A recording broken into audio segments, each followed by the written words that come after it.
votre propre sensibilité. Essayez de sentir ce que ça vous fait quand je vous pose cette question. Moi-même, j'en ai bien bavé. Depuis toute petite, on me dit que je ne dois pas être comme je suis. Alors, je me suis coupé les ailes de la sensibilité pour pouvoir être acceptée. C'est pas très confortable. Ce que je suis en train de vous dire, c'est que l'hypersensible, qui n'est pas identifié, qui prend sans cesse sur lui pour avancer, et qu'on va traiter de feignant, d'incapable, de géniard, d'instable, il avance tout doucement vers la folie.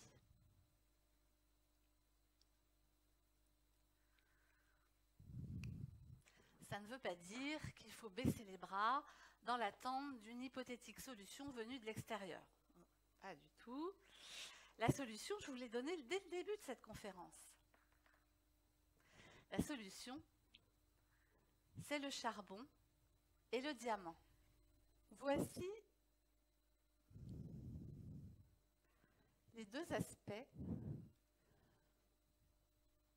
de quelque chose qu'on pourrait appeler la sensibilité. Un charbon et un diamant.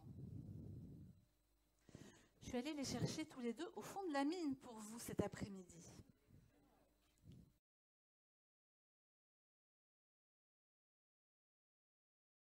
Je ne nie pas les aspects compliqués ou douloureux de la sensibilité, de la très grande sensibilité. C'est ce que j'appelle le charbon. Mais ce que je veux vous dire, et ce que je sais maintenant, c'est qu'au cœur de ce charbon, il y a toujours un diamant.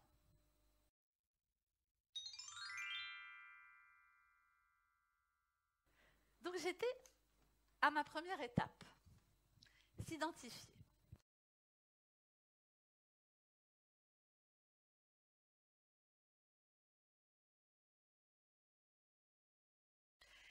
Ma deuxième étape, c'est prendre du recul. Parce que je compare souvent les hypersensibles à des petites fées aux ailes abîmées qui se confrontent sans cesse à un monde hostile. Je l'appelle d'ailleurs la forêt hostile. Comme ça, voilà, c'est les petites fées dans la forêt hostile. Les petites fées dans la forêt hostile, bah, c'est dur. Ça rame. Peut-être certains d'entre vous ont fait l'expérience et c'est de plus en plus dur de pouvoir émerger. Au contraire, on a envie de se cacher. Donc, moi, je dis stop. Si vous repérez que vous avez beaucoup de sensibilité, vous prenez du recul, une pause.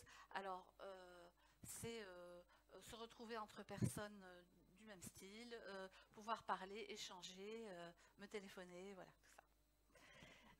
Enfin, donc ça, c'est la première étape, la prise de recul. La deuxième étape, la troisième étape, mais là, c'est là la mine.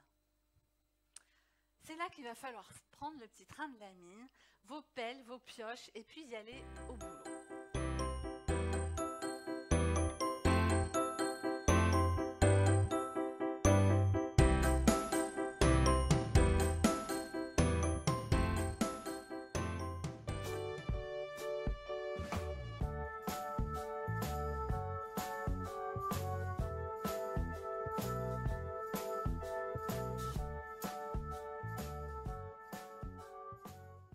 Travailler sur soi.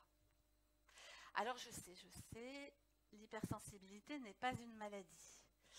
Et peut-être que vous trouverez un peu injuste que d'autres, qui en ont bien plus besoin, ne fassent pas le travail, alors que vous, vous êtes en train de travailler sur vous. Ok, mais en fait, c'est pas aidant de raisonner comme ça, parce que si on attend que les autres changent, il ne se passera pas grand-chose.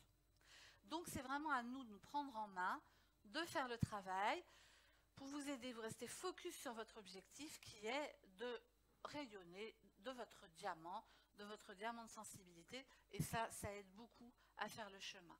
Puis on découvre plein de choses merveilleuses aussi sur ce terrain, même s'il y a des aspects un peu douloureux. Donc là, c'est le travail d'aller chercher le diamant, et puis aussi de le tailler, de le sculpter. Pour la quatrième étape, qui est directement consécutive à la troisième, il remonte à la surface, ce diamant. Alors ça veut dire quoi, le diamant qui remonte à la surface? Ça veut dire qu'on peut enfin exprimer nos talents.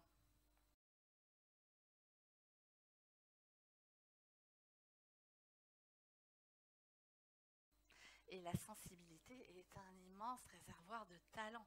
Et d'ailleurs, même quelle que soit votre activité, que vous soyez boulanger ou informaticien ou conférencier, si vous le faites avec votre sensibilité, vous vous rendez bien compte que ça va avoir une portée bien plus grande.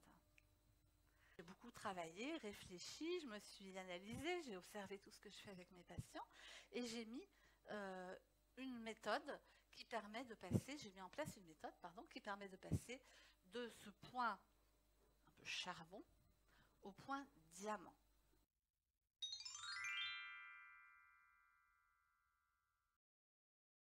Vous êtes né avec des ailes. Vous n'êtes pas fait pour ramper, alors ne le faites pas.